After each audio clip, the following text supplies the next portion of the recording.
السلام عليكم ورحمة الله وبركاته. أهلا بكم جميعا بفيديو جديد وقصة جديدة. لكن قبل ما نبدأ برواية القصة صلوا على النبي، اللهم صل وسلم وبارك على سيدنا محمد وعلى آله وصحبه أجمعين. اليوم معنا قصة لبنت سعودية اسمها أسماء هذه متزوجة من 3 سنوات. زوجها اسمه سامي كان رجال غني، كان يشتغل في شركة، كان موفر لأسماء كل شيء. بس كانت أسماء تحس بجفاف عاطفي من زوجها. كانت تضبح من البيت والروتين اليومي، اليوم هذا نفس اليوم اللي قبله، ما كان في شيء جديد في حياتها. وزوجها يروح الدوام ما يرجع إلا بنص الليل. كانت تحس إنه في حياتها فراغ، يعني فراغ جدا. وهي بنت ومن حقها تعيش مع زوجها حياة زوجية، حب ودلع ورومانسية. بس زوجها الله يسامحه كان أكثر أوقاته بالعمل. هنا أسماء كانت تحس بنقص كبير من زوجها. فأسماء هذه كانت معها صديقة اسمها رفا. كانت صديقتها رفا واحدة يعني عايشة حياتها منفتحة، يعني معها سناب تجلس تنزل فيه صورها وهي بشعرها، وهي بترقص وهي نايمة وهي عم تطبخ. المهم منفتحة بشكل كبير، عايشة حياتها بالطول والعرض. هنا قامت أسماء تكلم صديقتها هذه عن حياتها، إنها تعبت من زوجها لأنه هاجرها وهي ملت من حياتها وروتينها اليومي، اللي اليوم هذا نفس اليوم اللي قبله، ما في شيء جديد بحياتها. وكمان زوجها ما يحسسها بالأنوثة، وهي زوجته تحتاج للحب والحنان منه. قالت لها والله يا صديقتي أنا تعبت من تعامل البارد هذا، وأنا زي أي بنت تحب الدلع والرومانسية وكذا. قالت لها صديقتها رفا أنا عندي الحل إذا سمعتي كلامي للآخر. إيش رأيك تدخلي الواتس وتكلمي أي شخص يعني ما تعرفينه، تفضفضي له يعني عن حياتك، ادخلي وأنا أنصحك يعني ادخلي على رقم 1 يمني وأكيد راح ترتاحين معه. قالت لها لا ما أقدر أخون زوجي ومدري إيش. قالت لها يا رفا هذه يا هبلة أنت ما راح تعرفين هذا الشخص، وهو كمان ما راح يعرفك، بس تكونين تكلمينه في الواتس وما راح يصير شي بينكم. بس أنا عندي رقم 1 يعني أنا بعرفه، ادخلي عليه وكلميه وقولي له إنك من طرفي وراح ترتاحين أكيد معاه بعد ما تكلمينه. ودخلت على رقم الشخص هذا اللي اسمه أحمد. قالت له سلام أنا اسمي أسماء وأنا جيت من طرف صديقتي رفاء. رحب بالفكرة هذا الشخص وقال هلا وحياك الله وتشرفت بمعرفتك. قال لها أحمد أنا بصراحة عايش بفراغ عاطفي جدا، وكمان مش شرط إنه يحصل بيني وبينك شيء، بس نجلس يعني كذا دردشة ونضيع وقت. هنا أسماء كانت تحس إنه أحمد أحسن من زوجها، لأنه كان يسمعها كلام حلو ويحسسها كذا بالحنان والحب. المهم كانوا يجلسون طول الوقت وهم عم بيتكلمون بالواتس. كانت تقول إنه كلامه حلو وعاطفي، كانت تقول إنه عوضها عن النقص يلي زوجها ما عطاها إياه. قال أحمد ممكن أشوف صورتك لو سمحتي ولو سوء أدب، أنا بدي أتخيلك وإنتي عم بتكلميني بالواتس. قالت لا أنا ما أقدر، يعني حتى أنا ما معاي صورة وأنا يعني محجبة، معاي صورة بس وأنا مطلعة شعري، بس إذا أرسلتها لك أنا بدي إياك توعدني إنك تحذفها. قال وعد، أنا راح أشوفها وأحذفها على طول. هنا أسماء قامت ترسل صورتها لأحمد، كان يقول لها ما شاء الله عليكي أنت حلوة ومدري إيش، كان يمدحها بالكلام الحلو. قال لها بدي أشوفك وإنتي لابسة كذا، بدي أشوفك وإنتي كذا وإنتي مدري إيش.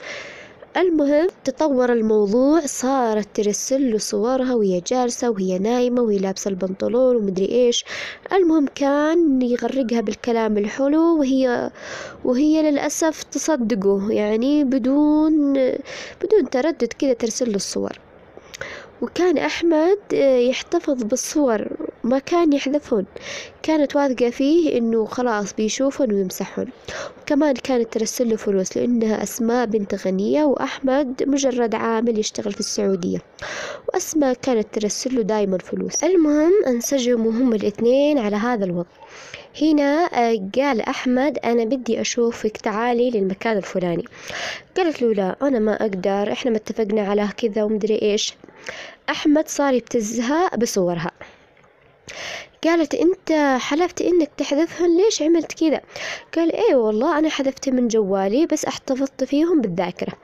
الحين إذا ما جيتيني راح أنشر صورك، وكمان راح أعلم زوجك بكل شيء لأني أعرفه يعني من مواصفاتك أنتي. شرحتي لي وين بيشتغل وين كيفه وين ساكن ومدري إيش. قامت تقول له الله يخليك استر علي ومدري إيش. قال لها طيب إذا جيتي لعندي أنا راح أحذف الصفر قدامك، بس إذا ما جيتي خلاص يعني اعتبري صورك راح يروحين لعند زوجك. قالت له طيب. المهم هنا راحت أسماء للمكان اللي قال لها عليه أحمد بسيارتها طبعا. لقيت أحمد ودخل في السيارة وشافها، وبعدها قال لها أنا قلت لك تجي لعندي عشان أمسح صورك قدامك، وكمان أقول لك لا توثقي بأحد، يعني لا ترسلي صورك لأي مخلوق حتى لو كان زوجك. يعني بمجرد كلام حلو تقومين ترسلي صورك كذا انتي هبلة ليك أنا مسحتهن. المهم مشى أحمد من فوق السيارة إلا وجه السيارة كذا من وراه، وتسحب بشعره وتدخله في السيارة وتاخذ له شقة كذا مهجورة وتمسكه وتنزل عليه ضرب، وقامت كذا تعتدي عليه. إيه ولا تستغربون، قامت تعتدي عليه. المهم كذا شالت النقاب من على وجهها وقالت أحمد عرفتني؟ قال إيوه أنتي أسماء، الله ينتقم منك، ليش عملتي فيني كذا؟ قالت له هلا عرفتني، اسمع أنا الحين إذا خارج شيء من يلي صار اليوم أو كلمت أحد راح أنشر هذا الفيديو صورتك وأنت في منظر الله العالم فيك، يعني بمنظر مقرف مرة. إذا خرج أي شيء يعني أو كلمت أحد راح يصير هذا الفيديو في جميع مواقع التواصل الاجتماعي وأنت حر يعني. بعدين أنا بدي أخوفك، يعني بس ما خوفتني، شفت لما قلت لي إذا ما جيتي راح أنشر صورك ومدري إيش، وأنا الحين راح أعيشك نفس ما عيشتني هذيك اللحظة.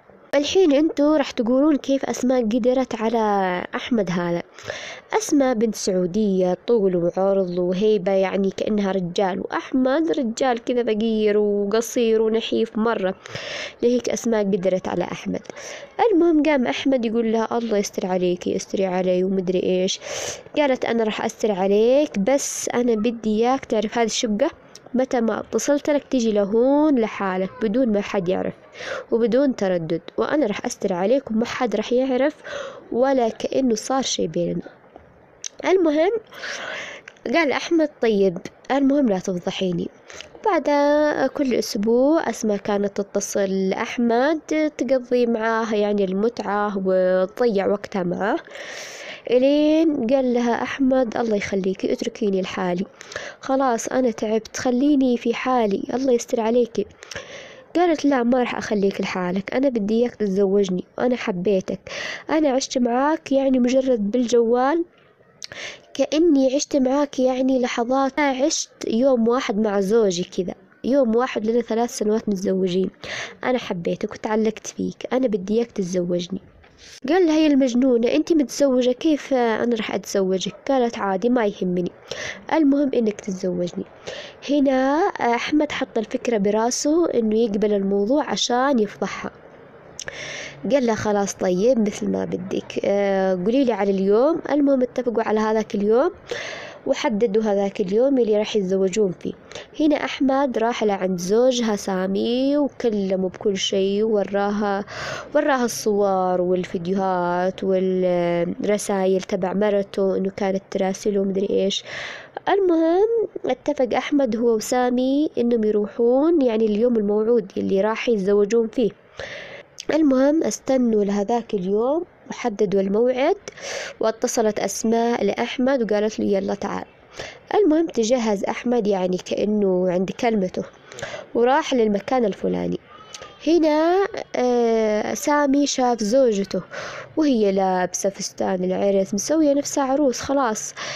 هنا شافها وانصدم وصدق كل كلام اللي قاله أحمد. هنا قام ونزل عليها ضرب الله ولا يوريكم، مسح فيها البلاط، وكمان أخذها للشرطة ودخلت في مشاكل ما لها نهاية. شوفوا لوين ودتها المتعة، بمجرد كلام حلو. شوفوا لوين وصلت أسماء. انتبهين يا بنات على أنفسكن، صونين أنفسكن لأنها أمانة عندكن. بس وإلى هنا نكون قد وصلنا إلى نهاية هذه القصة. أتمنى أنكم قد استفدتم منها، ونلقاكم في قصة جديدة بإذن الله. مع السلامة.